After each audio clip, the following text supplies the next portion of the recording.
8 bagay na dapat ipa-install mo sa CR152. Pag-usapan natin. Pangalawa naman na para sa akin magandang bilhin at pag-ipunan ay yung upuan. Itong upuan kasi ng CR152, yung stock medyo matigas, makitid. So kapag naglo-long ride ka, medyo mahaba yung biyahe mo, medyo masakit siya sa puwet. Masakit siya sa puwet ng driver tsaka ng OBR, no? Comment din yun ng OBR ko na masakit talaga siya sa puwet.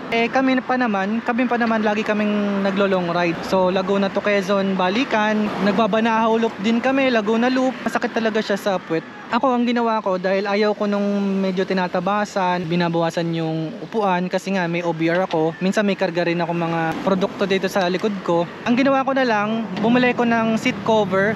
Itong seat cover na nakalagay sa akin is ini-strap lang siya. So pwede ko siyang tanggalin anytime na ayaw ko na sa kanya, gusto ko ng ibang kulay. Hindi ka committed dun sa upuan, madali lang siyang tanggalin. Ito rin yung isasuggest ko kasi medyo nagkaroon